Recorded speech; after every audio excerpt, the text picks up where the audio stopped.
Chers téléspectateurs, assalamu alaikum wa rahmatullahi ta'ala barakatuhu. Nous sommes très heureux de vous savoir nombreux devant vos postes téléviseurs pour suivre votre émission Histoire du succès. Aujourd'hui, nous sommes reçus par Cheikh Omba Omari. Il est aussi journaliste et professionnel de médias. Il va nous parler de son parcours, de sa biographie, si on peut résumer de cette façon-là. Et je dis directement pour ne pas prendre tout le temps, assalamu alaikum wa rahmatullahi Cheikh. Wa alaikum salam wa rahmatullahi wa barakatuh. Oui, nous sommes venus avec notre équipe technique pour nous entretenir avec vous sur votre parcours. Parlez-nous un peu pour ceux qui ne connaissent pas Cheikh Omba. Il est qui exactement? Où est-ce qu'il est né? Comment il a évolué? Shukran de m'avoir accordé cette occasion de m'entretenir avec vous dans votre tranche d'émission. L'histoire du succès, bon, c'est très fort. Merci beaucoup, je vous remercie. Tout d'abord, je rends hommage à Allah, le souverain maître de l'univers, le souverain des hommes, qui nous a accordé le souffle de nous entretenir aujourd'hui. C'est difficile que quelqu'un de se présenter lui-même. Tout ce que je peux dire, que je suis musulman. Quand vous parlez de mon parcours, je peux dire je suis né musulman. Un certain 7 janvier 1962 dans la province du Maniema. Je suis de la famille de 8 garçons, dont je suis le seul garçon, et 7 femmes.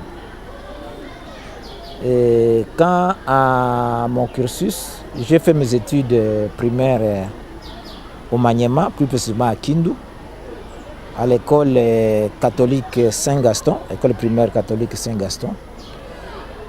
Après mes études primaires à Saint-Gaston, toujours au Maniema, et pendant que j'étais à l'école primaire, en 1970, que j'ai commencé l'école primaire, je suis allé au madrasa. Madrasa, toujours à Kindu.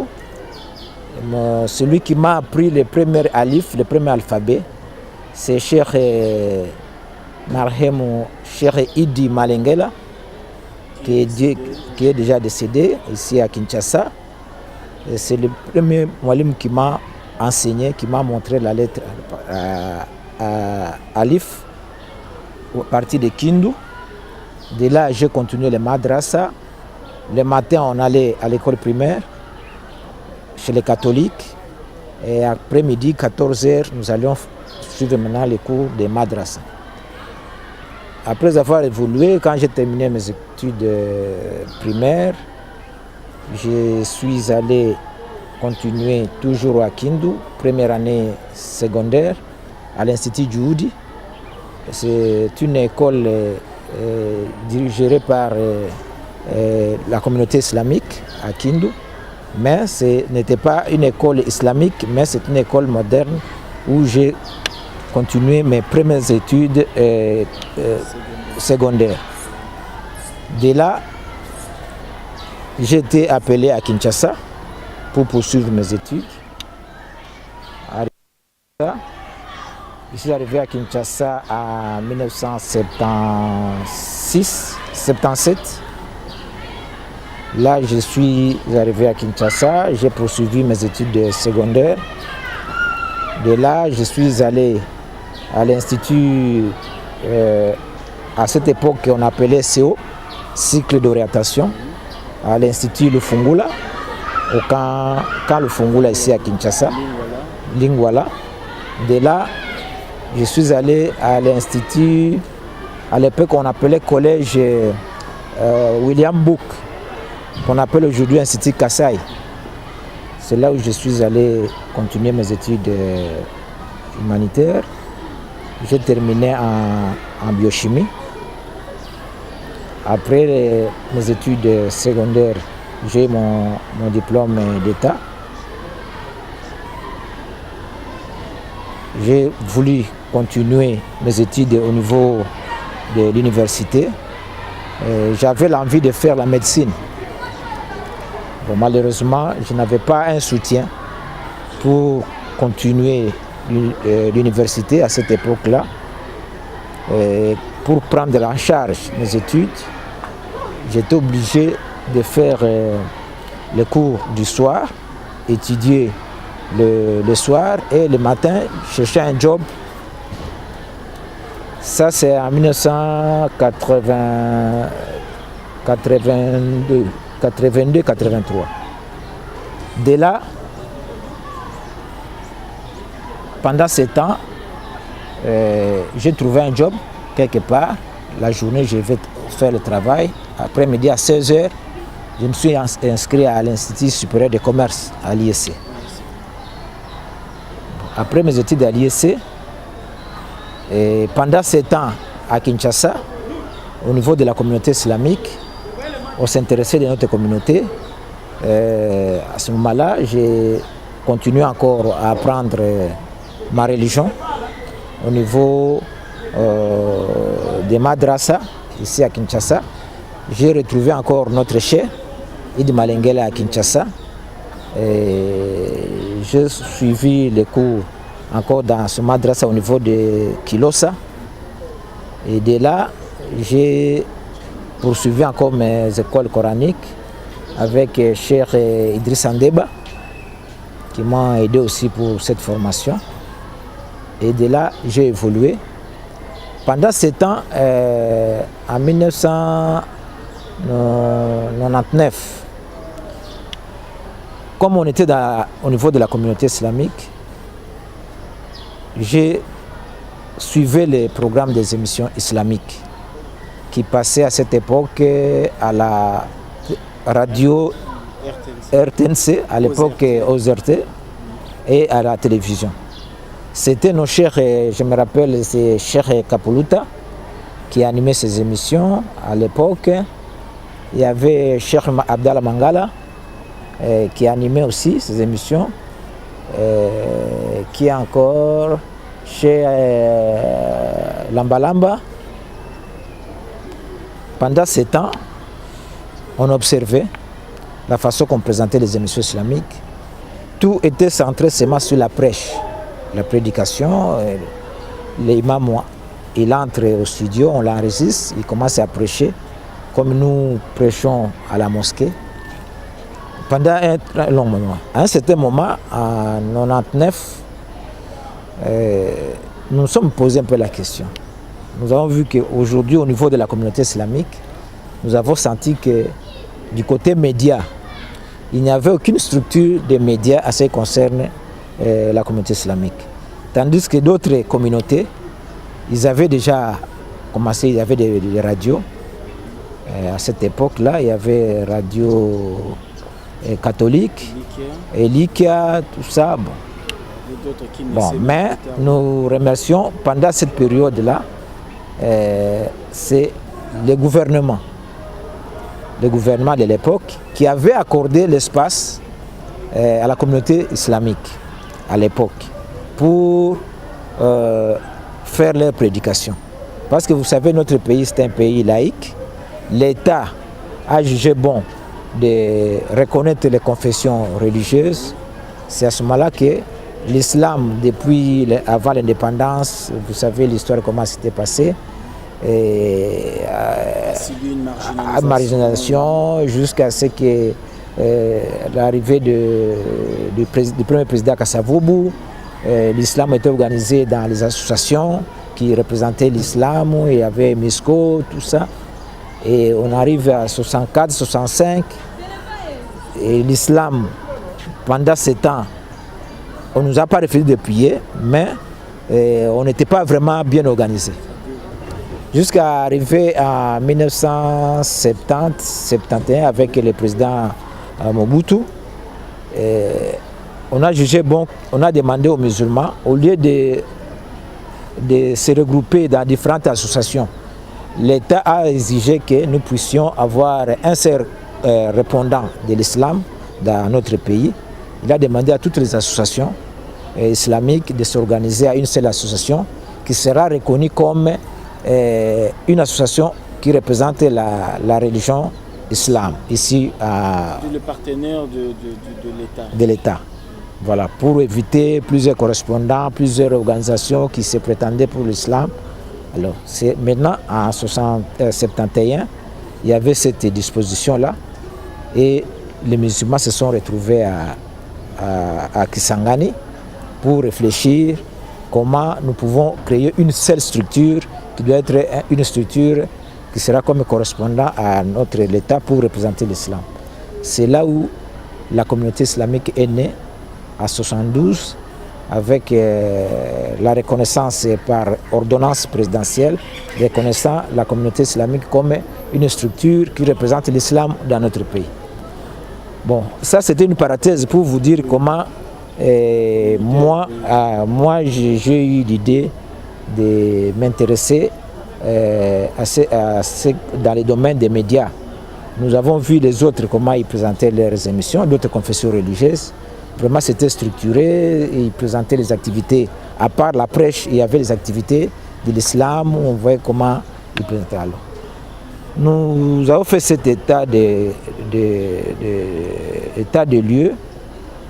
C'est pourquoi nous avons réfléchi à un certain moment, quand nous sommes arrivés en 1999, pendant qu'il y avait une crise au niveau de notre communauté islamique, c'est-à-dire que après le mandat, après l'élection de Cheikh Gamal, que Dieu l'agrée là où il est, Lumumba, qui était le représentant légal en 88, et en 89, il y avait des conflits, il était suspendu, et le vice-président Modilo, il a pris le pouvoir.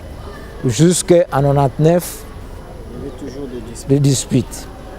Alors nous, les jeunes, nous sommes les jeunes musulmans à cette époque, ils s'étaient organisés dans les différentes structures, au niveau de l'INIKIN, de l'université, au niveau des associations de jeunesse. Nous nous sommes organisés aussi. C'est à ce moment-là que nous nous sommes interpellés au niveau de notre communauté. Pourquoi il y a le bicéphalisme au niveau de la communauté? Voilà, quand il y avait des activités au niveau du gouvernement, quand on invitait les musulmans, on voyait double représentation dans une même cérémonie. Ça ne nous a pas enchanté. C'est pourquoi nous, au niveau de notre structure Confédération nationale des agences islamiques, c'était SYNGIC, une structure qui encadre les jeunes dans notre pays, nous avons réfléchi à essayer de réunir tous les cheikhs et les intellectuels musulmans pour amener à trouver une solution pour la crise qui a élu domicile dans notre communauté. C'est à ce moment-là que, pendant ce temps, il y avait les émissions qui passaient au niveau de la télévision nationale comme de la radio. Et c'est à ce moment-là, avec cette crise, même la présentation de ces émissions, il y avait un peu de perturbation. Vous verrez aujourd'hui, on voit tel imam qui vient présenter l'émission cette semaine. L'autre semaine, vous voyez un autre imam qui vient dire que ce n'est pas tel qui doit présenter, c'est moi qui est reconnu par les représentants. Vous voyez? Alors ça ne nous a pas vraiment enchanté. Et au niveau de la jeunesse, nous avons décidé de voir un peu dans notre communauté. Aujourd'hui, nous n'avons même pas une télévision, nous n'avons même pas une radio à cette époque-là. Mais l'État quand même nous a donné un espace que nous devons présenter l'islam, nous devons faire notre prédication. Et aujourd'hui, il y a des disputes. Alors nous nous sommes posé la question. Au niveau de la communauté islamique, est-ce qu'il y a des journalistes? Il y a des gens du média qui ont fait cette structure. Mais quand nous analysons, nous voyons quand même nos aînés, tels que je peux citer aujourd'hui. À l'époque, il y avait les Goudoura Kassongo, il y avait les Saloum Yamba, il y avait notre honorable Ramazan Ibaya. Hein, c'était des gens qui ont excellé quand même dans les domaines. Mais à cette époque, comme on n'avait pas la télévision ni la radio, à part cet espace, voilà. Alors c'est pourquoi nous avons, nous, au niveau de la jeunesse, nous avons décidé de voir qu'est-ce qu'il faut faire. C'est à ce moment-là que moi j'ai eu l'idée de m'intéresser un peu du domaine des médias. Je suis allé m'inscrire pour apprendre le journalisme. Je suis allé à l'Institut supérieur de formation des journalistes. Et à ce moment-là... ISTI non, à ce moment-là, ce n'était pas ISTI. Il y avait ISTI. Après ISTI c'était avant. Oui. Ah, bon, ça c'était en l'an 2000. Il y avait CEFOGI. CEFOGI, c'est un grand centre supérieur qui est connu aujourd'hui, qui a formé vraiment beaucoup de gens qui animent les différentes chaînes de certains médias. C'est là où je suis allé m'inscrire et j'ai terminé là-bas. J'ai quand même mon diplôme. Après cette formation, je suis rentré à la communauté pour nous occuper un peu de ce domaine-là. C'est-à-dire que nous nous sommes dit la façon que les émissions sont présentées à la télévision comme à la radio par rapport aux autres, qu'on les a donné le même espace, la façon qu'ils présentent leurs émissions, qu'ils présentent leurs prédications, nous avons dit non, il faudrait quand même une orientation. Parce que les médias, c'est différent de la prêche au niveau de la mosquée. Quand vous présentez une émission, quand vous présentez par exemple, vous pouvez faire la prédication, il y a la méthodologie quand vous vous adressez, parce que vous ne vous adressez pas seulement aux musulmans, vous vous adressez aussi aux non-musulmans. Alors il fallait aider nos chers qui présentaient ces émissions-là, la méthode qu'il faut opter pour présenter ce genre d'émissions. C'est à ce moment-là qu'à l'époque, quand Cheikh Gamal Lumumba est revenu maintenant aux affaires comme représentant légal, ça c'est en l'an 2000, nous a confié ces émissions-là pour encadrer les cheikhs qui animaient ces émissions. C'est à ce moment-là qu'on nous a confié les émissions. On m'a confié l'émission avec Imam Bakita, chez Famba, qui devait s'intégrer maintenant dans cette structure des médias au niveau de la communauté islamique. Voilà comment j'ai commencé maintenant à s'intéresser des médias. Alors je ne me suis pas arrêté à ça, parce que ces émissions qu'on a enregistrées, c'était nos frères de la RTNC, les caméramans qui nous aidaient, et même pour le montage, tout ça, parce que les émissions n'étaient pas en direct. Il fallait... Quelles sont les difficultés que vous rencontrez, ou soit vous avez rencontrées pendant ces temps-là? Vous quittez d'une formation en journalisme, vous venez dans un domaine que beaucoup ne connaissaient pas, il faudrait d'abord recadrer les choses, comme vous l'avez dit. Bon. Quelles étaient encore d'autres difficultés? Les difficultés, c'est... Parce que vous voyez, les médias, c'est tout l'audiovisuel, comme la presse écrite, hein, ça demande les moyens, ça demande les matériels. Quand vous terminez, vous devez exercer le métier, effectivement. Bon, à cette époque, quand j'ai terminé d'abord à CEFOGI, j'ai commencé à un journal, l'Intermédiaire, la presse écrite. C'est le premier journal où j'ai commencé d'abord à écrire. Après cela, je suis allé à la RTNC pour m'exercer comment je pouvais m'intégrer dans le domaine de l'audiovisuel. Voilà. Ouais. À cette époque-là, bon, il y avait mon grand frère qui travaillait à la RTNC au niveau de la radio, le fait Maomba, qui m'a amené au niveau de là, parce qu'il a animé des émissions au niveau de la radio. C'est à ce moment-là que j'ai côtoyé ces milieux. J'ai commencé à animer certaines émissions à la radio avec le vieux à cette époque. Je l'accompagnais dans certaines émissions. Et c'est à ce moment-là que pendant ces temps, on nous a confié aussi les émissions au niveau de la communauté, la responsabilité. Nous avons commencé quand même à faire quelque chose. Pendant ces temps, on était quand même sur le plan pratique, ça nous a facilité la tâche à cause de notre vieux qui travaillait là-bas.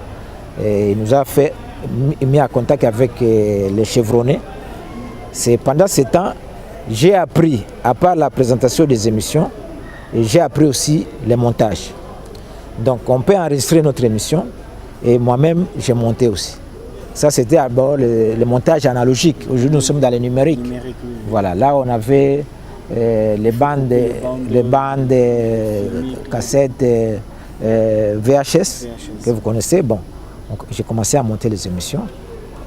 On nous enregistrait après l'enregistrement. Mais avant que je monte, nous étions encadrés par le frère Lileka de la RTNC. C'était notre réalisateur de ces émissions islamiques au niveau de la RTNC. C'est Lileka qui nous a encadrés, même pour le montage. C'est lui qui nous a montré comment on monte les émissions. Et je me suis exercé et j'ai maîtrisé ces domaines. Alors pendant ce temps, on évoluait. J'ai dit non, je ne peux pas m'arrêter là. Vous voyez, le montage analogique, ça commençait à disparaître. Alors je suis allé m'inscrire à l'ICA, à l'Institut congolais d'audiovisuel, ici à la RTNC. Là, je suis allé apprendre le montage numérique. J'ai terminé là-bas à l'ICA, le montage numérique. Après le montage numérique, je n'ai pas croisé les bras. J'ai dit, bon, ça, comme nous savons au niveau de notre communauté, il y avait encore une carence dans ce domaine. On devait quand même, après cette formation de montage numérique, je suis allé encore faire la prise de vue, toujours à l'ICA. Donc voilà un peu comment je me suis intéressé à ça. Et pendant ce temps, les choses ont évolué au niveau de la communauté islamique avec nos partenaires qui visitaient le Congo. Vraiment, ils étaient surpris qu'aujourd'hui, quand ils arrivaient et ils suivaient les programmes de la télévision au Congo, ils trouvaient qu'il n'y avait aucune chaîne de télévision ni radio des musulmans au Congo. Alors, ils étaient étonnés. Quand on les a donné les chiffres, les nombres de télévisions chrétiennes, bon, et le nombre de radios, ils étaient surpris. Mais comment expliquer au niveau de la communauté, nous manquons même une radio, une télévision. Bon, c'est à partir de là qu'au niveau de la communauté islamique, on a commencé quand même à réfléchir comment nous pouvons arriver à créer cet instrument, ces médias, qui est un moyen de communication par excellence, qui permet à tout le monde de vivre l'islam, parce qu'aujourd'hui l'islam est marginalisé, tout ça, et c'est à nous musulmans qui devons expliquer, recadrer les choses pour que tout ce qu'on est en train de taxer l'islam, et à partir de nous-mêmes musulmans, nous pouvons bien expliquer. C'est à partir de là que aujourd'hui, nous pouvons compter dans notre communauté islamique plus de 10 stations de radio musulmanes au niveau de Kinshasa comme au niveau des provinces. Et bientôt, la communauté islamique va se doter aussi de la télévision au niveau local. Et il y a aussi de notre partenaires qui sont venus aussi. Ils vont installer aussi une télévision qui sera sur satellite, télévision lumière, dont je suis content d'être reçu pour m'exprimer. Voilà comment j'ai mon parcours au niveau des médias. Et je ne m'arrête plus là, mais je continue toujours à suivre d'autres formations. Vous savez, comme je vous ai dit, la communauté islamique, c'est une grande communauté. Nous devons amener le message de l'islam partout. Parce que vous savez, notre prophète Mohammed sallallahu alayhi wa sallam, quand il a amené l'islam, pendant ce temps, on devait faire appel aux musulmans pour venir,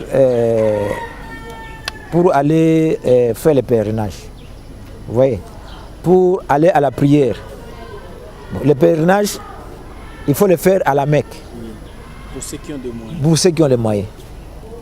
Comment on peut appeler les gens qui viendront de partout? Mais quand vous lisez les hadiths, les gens doivent venir de partout. À cette époque, pendant qu'il n'y avait pas d'avion, il n'y avait pas de communication, mais Dieu a demandé, il a dit, les gens viendront de partout. Quand ils viendront de partout, c'est-à-dire, il y aura une communication. Cette communication, ça va arriver comment? Les gens doivent venir de partout. Comment on va faire parvenir le message?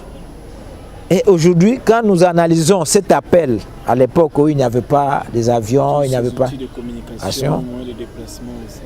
Et voilà aujourd'hui, on fait appel aux gens par les moyens de communication. Ces moyens de communication, c'est Dieu qui a donné la connaissance. Aujourd'hui, ils ont inventé ce que nous avons aujourd'hui, les téléphones, ils ont la radio, la télévision. C'était déjà prévisible. Alors comment nous, les musulmans, qui la science, l'islam, le Coran avaient déjà parlé de la science qu'aujourd'hui au XXe siècle qu'on veut découvrir, nous ne pouvons pas nous intéresser de la communication au niveau de la communauté islamique pour faire parvenir les messages de l'islam. C'est pourquoi aujourd'hui, en tout cas, tout ce que je compte dans ma perspective d'avenir, c'est avoir notre chaîne de télévision, avoir nos stations de radio où les musulmans doivent faire parvenir les messages de l'islam. C'est ça ma préoccupation. Et Dieu merci, nous voyons quand même avec les chaînes qui sont en train d'arriver, parce qu'à l'époque,